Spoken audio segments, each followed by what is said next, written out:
What's up, everybody? Welcome to Podcast Now. I'm Alex, and in this video, I want to talk about some of the biggest problems with F9. Now, please do not freak out on me. I watched the movie. I don't know when this goes up in terms of my review. I am going to do a review of the film, but overall, I really like this film. In fact, I'll say I love this film, okay? I completely understand why people would hate this, why people would say this is a weaker Fast and Furious film. I get all of that, but I actually really do love that. So, take what I'm saying, obviously, take a deep breath, right?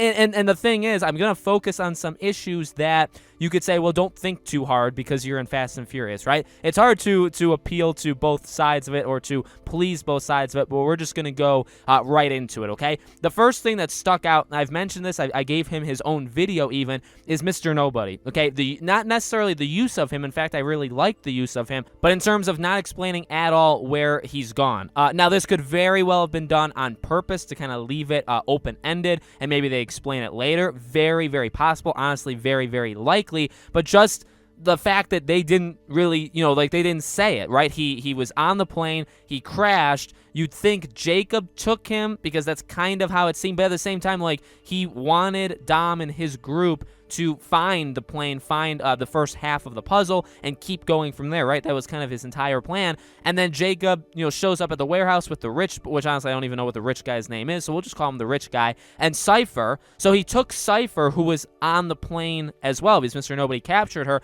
and they mentioned Mr. Nobody, but they never, they never talk about him. So even though Jacob was there on the plane, and he's the reason why the feed cut out. So I don't know really when Mr. Nobody would have had a chance to exit that situation, right, and escape. But I think the idea is, the movie wants you to believe that Mr. Nobody did in fact escape and is just kind of on his own. So, I would say it's a problem in the sense that they didn't really explain it as much as I would have liked to. Again, though, I would understand it in terms of the open-endedness.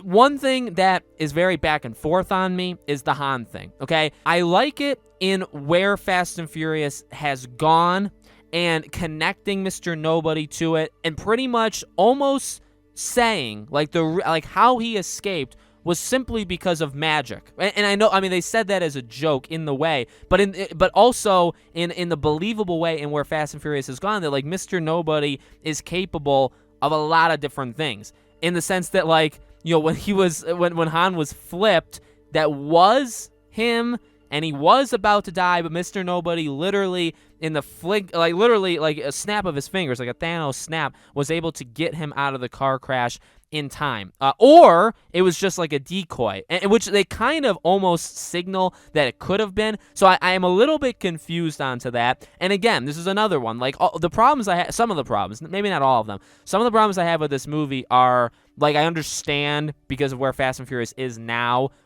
you could believe it, and you just have to follow the logic that they've gone throughout these films. But it is a little, Han, I don't know, such an amazing character, a character that's been around for literally forever, and something as big as bringing him back literally from the dead, or what we thought was from the dead, right? And doing it, and your explanation is, well, I can just do it because I'm so good at what I do. You know what I mean? It's okay. I get it, and Mr. Nobody's really cool, but I don't know. I just would have liked a little bit more. Another one that kind of stood out to me, which is a small thing that I caught that I don't know how many other people caught. If you guys remember when Roman and Tej are fighting in the magnet truck, this is towards the middle of the movie, right? And Ramsey's driving it, and she's using the magnets, sometimes on accident, sometimes, on purpose, and they're fighting, right? There's 4 guys versus the 2, our 2, protagonists versus the 4 guys. And, it's an awesome fight scene. I actually really, really like it. I love the magnet use overall in this movie. I thought it was actually really, really fun and really cool. But when Roman opens the door, or I guess the trunk to throw them out of it, whatever you want to call it, right?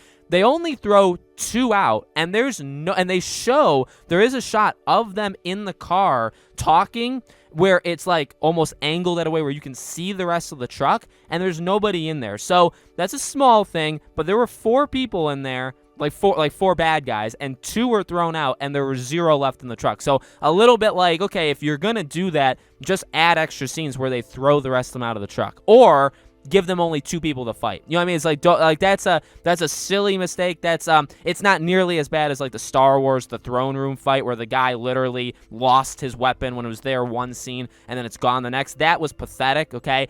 And they didn't even need to do that either. It's not the same level of it, but it is, I would say, generally lazy. Another more movie problem I have, there's 2 big movie problems, okay? One movie, or at least that I can think of right now, one of them was, I do think there was too many flashback scenes. Now, my wife really didn't like the flashback scenes. I didn't love them, but I definitely liked them, more than my wife. But what I will say is I think there absolutely was too many. I don't think you needed to do it, and I'll tell you why. When Dom, what I do think you needed was Dom's heroic, like, trying to stop everybody from, capturing Letty and all that stuff when he, like, pulled the chains and the foundation fell, which is just, my God, the guy's literally Superman, which is fine. Honestly, I have nothing wrong with anything that he did. Breaking the guy's back, like Bane to Batman, throwing the guys over. Honestly, that was incredible, and he got, like, a level up in that scene where he just became more powerful. Again, all fine. The point is, when he fell and he basically had a lot of like flashbacks but living through them, I actually really liked it, and I think it was done really well, and it even added different levels and layers to some things we've already seen, which includes, when Jacob was obviously messing with the car, or his dad's car. I actually really liked, that over, however many minutes it was, 2-3 minutes, I liked it a lot. And what I'll say is my problem with the movie, I think too many flashbacks. You needed to have the car, the racing one, where he, basically exiled Jacob. You needed to have that. I get that. But some of them were unnecessary. And I think if you just had Dom do that, kind of walk through memory lane thing, you could have extended it even more than you did, or had him continue to see things from different perspectives that he didn't see the first time, and that would have explained everything through show. Honestly, it's a lot of seeing, not like showing, not telling, which is a problem obviously a lot of movies have. The exposition, explaining everything too much, right? You could easily show it, and I actually think that scene could very well have been used to show Jacob's hesitancy, the idea, his dad was in trouble and all that stuff. You could have done that and taken away not even just some of the flashback scenes, but even some of the stuff that, like, Jacob said to him when they were talking about their dad a couple different times in the movie. I love those scenes, right? Like, the scenes that Dom and Jacob were in together were very good, but some of the things you didn't really need to say, you could have just showed in that, that underwater portion of it. So that's something I know, that's more like an actual movie thing that I would have said. Another one, again, one that kind of comes to mind is Cipher. Again, I said this before in past videos. I don't know the order that these videos are going up, but I have said it before, at least in my recording. I don't really think she was used well at all. I did like her conversation with Jacob, talking about, like, Genghis Khan's, like, brother, and, like, nobody's heard of him either. Like that moment, and Jacob's kind of reaction to that. I love that. So that was fine. But, like, just the way they handled her, literally caging her for, like, the entire movie was weird. I didn't expect that. The flip of them turning on Jacob, I felt was really, it wasn't forced, okay? My wife and I actually had a debate about this, and you guys can let me know in the comments. When the rich guy, and I don't know his name because he's not really that developed, but, when the rich guy turns on him, it's because he let Cipher out and all that stuff.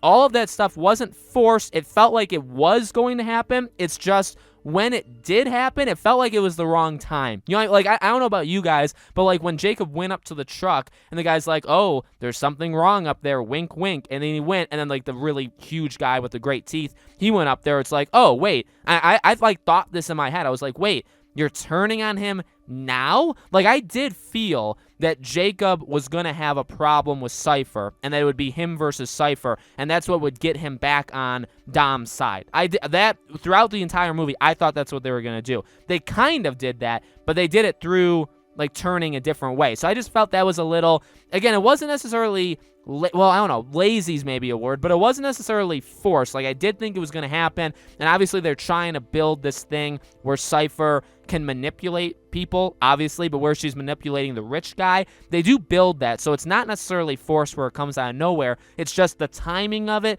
didn't really feel right in the moment.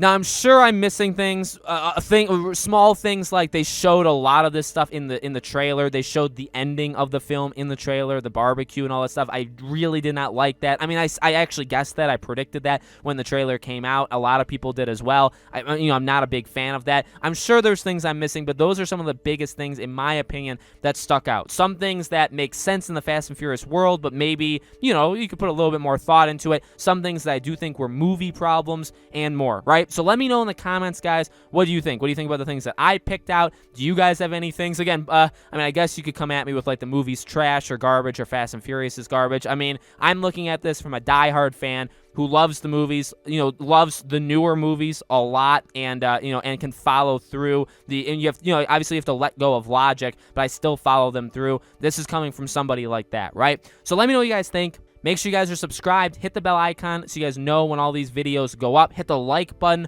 Would definitely help. All of my social media is in the description below if you guys want to check it out. My Twitter, my second channel. We have Patreon. We have YouTube memberships if you guys want to support us there. Obviously, would be very grateful about that. More Fast and Furious videos coming, and I will see you guys there.